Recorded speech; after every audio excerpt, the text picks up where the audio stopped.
प्रिय यूट्यूब दर्शकों, आप लोगों को बहुत बहुत धन्यवाद। आप हमारा चैनल भारतीय चमत्कारिक जड़ी बूटी रहस्य को निरंतर देखते हैं और आप लोग जो है तो कमेंट भी में लिखते हैं कि मुझे लाभ हुआ है, तो हमें अति प्रसन्नता होती है।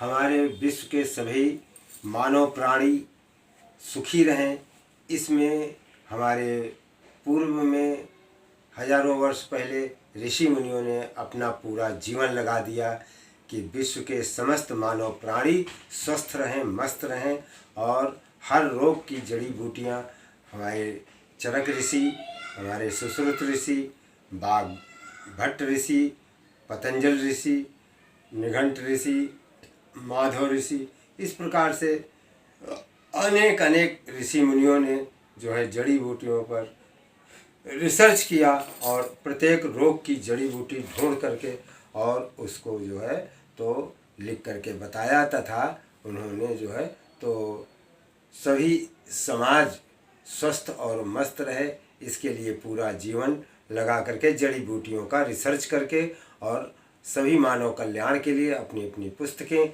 लिख करके गए हैं।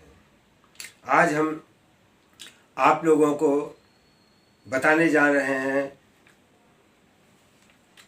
एक्जिमा।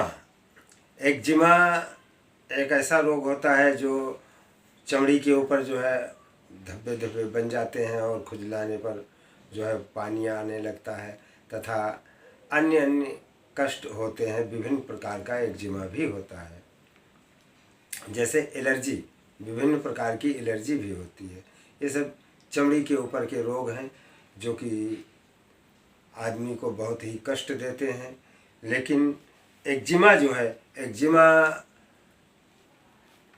अंग्रेजी दवा में तो जड़ से ख़त्म होने की कोई दवा ही नहीं है, राहत मिलती रहेगी।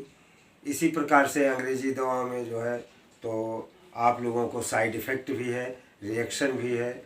अगर नकली दवा मिल गई तो रोग से एक और रोग शरीर में खड़ा हो जाता है। इसलिए आप लोग जो है तो आयुर्वेद की दवाएं करके और जड़ी बूटियां जानें और अपने रोग की दवाएं करें जिसमें कोई साइड इफ़ेक्ट न रहे तथा कोई रिएक्शन न हो। भगवान धन्वंतर वैद्य जी की जय हो, भगवान सुखैन वैद्य की जय हो, सद्गुरुदेव भगवान महात्मा श्री रामचंद्र जी महाराज की जय हो।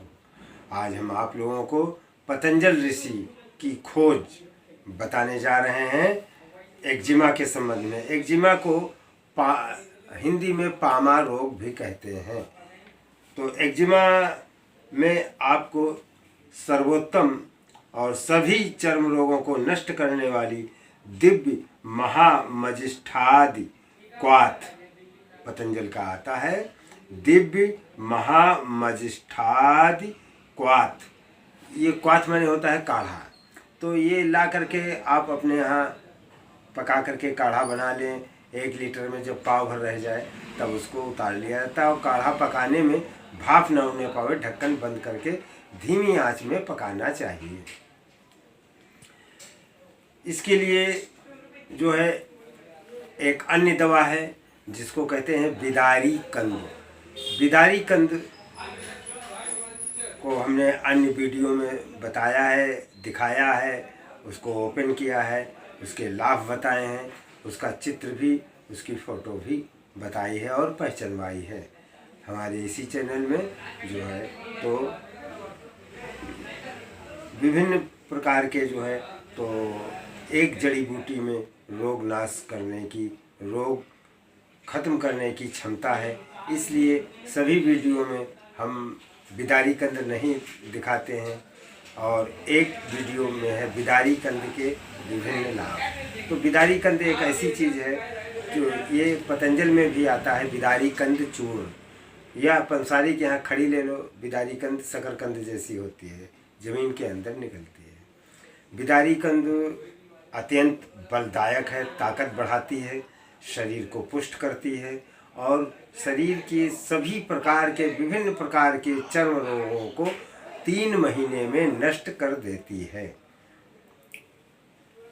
जैसे महामजिष्ठादि क्वाथ, इसको भी 3 महीने आपको पीना पड़ेगा। फ़ायदा तो 15-20 दिन में हो जाता है, लेकिन उसको जड़ से ख़त्म होने में, मतलब रक्त का शोधन भी करता है, तभी ये एक्जिमा ख़त्म होता है जब रक्त शुद्ध हो जाता है।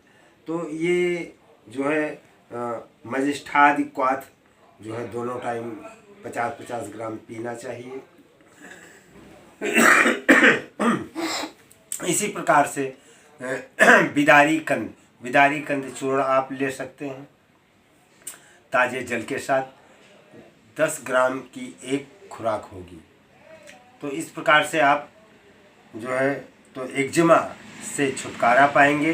लेकिन ये याद रहे 3 महीने तक आपको ये जड़ी बूटी या ये काढ़ा ये आपको इस्तेमाल करना है, तभी जड़ से जो है आपका एक्जिमा समाप्त हो जाएगा। तथा आप लोगों को बता रहे हैं पामा, हिंदी में पामा कहते हैं, इंग्लिश में कहते हैं एक्जिमा। इस रोग का पथ्य क्या है, मतलब इस रोग में क्या क्या चीज़ें खानी चाहिए।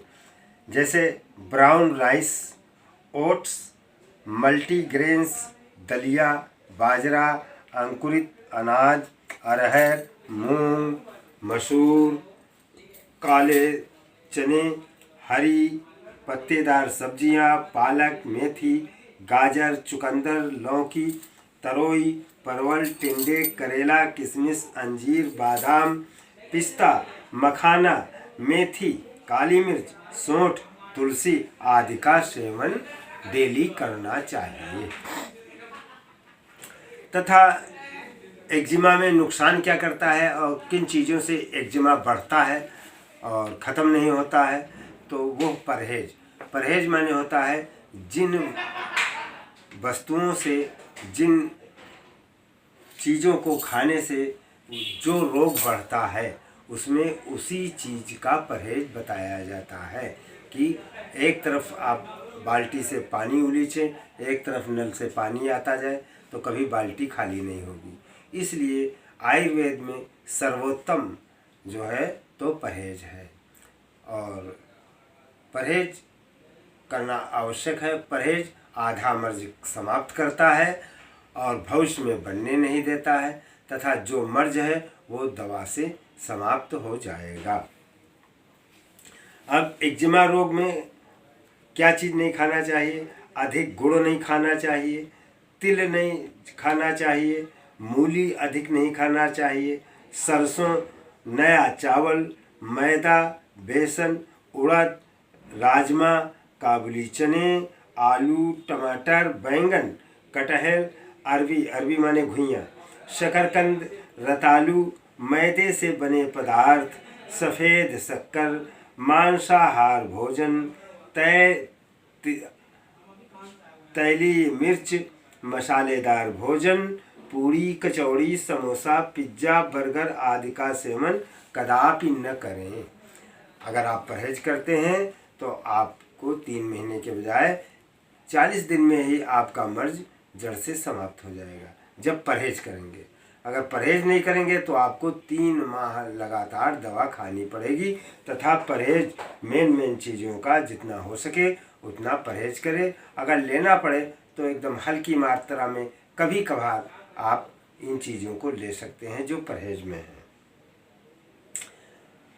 अब आप लोगों को जो है तो रक्त शोधन के लिए ऋषि मुनियों ने खोज किया है पंचामृत। असल में जब खून में कुछ ऐसे पदार्थ आ जाते हैं, ऐसे विषाणु पैदा हो जाते हैं, तब ये जो है तो एलर्जी और एक्जिमा, दांत, खाज, खुजली ये रोग पैदा होते हैं।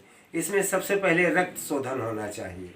रक्त शोधन का मतलब है खून में जो उस मर्ज के कीटाणु बन गए हैं उनको समाप्त करना।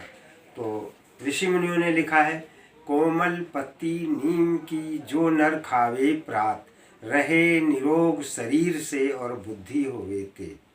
प्रातःकाल कुल्ला मंजन करके फिर जो है तो नीम की जो किल्ले की पत्ती गुलाबी रंग की लाल लाल होती है वो पत्ती खाना चाहिए। तथा पंचामृत, पंचामृत जो है तो आपके खून की, आपके पेट की, आपके शरीर के समस्त रोगों को नाश करता है। पंचामृत माने 5 अमृत औषधियाँ, 5 अमृत वाली जड़ी बूटियाँ हैं जिनको पंचामृत कहा गया जाता है। पांचों को मिला करके खाने से जब खून शुद्ध हो जाएगा और शरीर के सभी कीटाणु मर जाएंगे तो आपका जो है एक्जिमा भी समाप्त हो जाएगा। पंचामृत में क्या क्या चीज़ें होती हैं वो बता रहे हैं। नंबर 1, गिलोय रस। गिलोय को घृत कुमारी भी कहते हैं, धीग्वार भी कहते हैं। और गिलोय, गिलोय रस 10 से 20 मिलीलीटर। गिलोय को छील करके ऊपर का छिलका, उसका गूदा कस के कूच के और निचोड़ के छान लीजिए, तब उसका जो है रस निकलेगा। गिलोय, गिलोय मीन्स होता है गुर्च, गुर्च या गुच्ची ऐसे लोग उसको कहते हैं। और वो गिलोय को कूच करके उसका रस निकाला जाता है तो उसको गिलोय रस बोलते हैं। 10 से 20 मिलीलीटर गिलोय रस। घृत कुमारी, घृत कुमारी जिसको कहते हैं धीग्वार, और धीग्वार, झिकवार एवं एलोवेरा, ये नाम घृत कुमारी के हैं। तो एलोवेरा के का भी रस कूच करके निकालें और 10 से 20 मिलीलीटर, 20 मिलीलीटर गिलोय रस मतलब गुर्च का रस, और घृत कुमारी मतलब धीग्वार, झिकवार या एलोवेरा का 20 ग्राम रस, इसका भी 20 ग्राम गिलोय रस। तथा गेहूं के ज्वारे, गेहूं के ज्वारे वो कहलाते हैं जो गेहूं 10 से 20 मिलीलीटर तथा तुलसी 5 पत्ते तथा नीम के 7 पत्ते प्रातः एवं सायं खाली पेट सेवन करने से कैंसर रोग भी ठीक होता है तथा एक्जिमा रोग जड़ से समाप्त हो जाता है। और यह शरीर को शुद्ध कर देता है, खून को, रक्त को शुद्ध कर देता है और रोग प्रतिरोधक क्षमता बढ़ाता है। इसलिए ये पंचामृत कहा गया है, 5 औषधियों का अमृत। अब आप फिर से सुन लीजिए। गिलोय रस 20 मिलीलीटर, घृत कुमारी रस 20 मिलीलीटर, गेहूं के ज्वारे मतलब जब 4 से 6 अंगुल तक गेहूं उग करके आ जाए ज़मीन से तो उसको गेहूं के ज्वारे कहते हैं। उन उगे हुए गेहूं के पौधों को जो है कूच करके उसका रस निकाला जाता है। तो 20 लीटर गेहूं के ज्वारे का रस होना चाहिए। तुलसी के 5 पत्ते तथा नीम के 7 पत्ते, ये सब कूट पीस करके और ये जो रस है इसमें मिला करके इसको पीना चाहिए प्रातः काल एवं सायंकाल। तो इससे जो है आपको सभी रोग नष्ट होंगे और रोग प्रतिरोधक क्षमता होगी, खून शुद्ध होगा। जब खून शुद्ध होगा तो आपके सभी प्रकार के चर्म रोग खत्म हो जाएंगे, जैसे एक्जिमा है, दांत खाज खुजली है, और आपका जो है तो रक्त जब शुद्ध हो जाता है तो चमड़ी के ऊपर, शरीर के अंदर व बाहर सभी रोग नष्ट हो जाते हैं। इसलिए पंचामृत अवश्य लें। तो आप लोग एक्जिमा को ख़त्म करने के लिए पंचामृत का सेवन करें, प्रातःकाल नीम की कोमल पत्तियों को सेवन करें तथा महामजिष्ठादि क्वाथ, और आप जो है तो बिदारी कंद, ये 4 औषधियों को आप इस्तेमाल करें 3 माह, तो निश्चित रूप से गारंटेड है कि ये जो है तो आपका एक्जिमा समाप्त हो जाएगा। जय हिंद, जय भारत।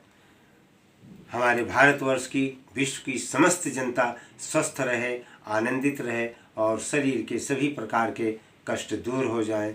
इसलिए हम समय समय पर जैसे जैसे मरीज हमारे पास आते हैं वैसे वैसे हम ऋषि मुनियों की पुस्तकों में जड़ी बूटियों को खोज करके और जो पेटेंट औषधियाँ हैं वो हम आपको बराबर वीडियो के माध्यम से बताते रहते हैं, जिससे आप लोगों का मनुष्य का जीवन सुखी होए, स्वस्थ रहे और मस्त रहे। वंदे मातरम।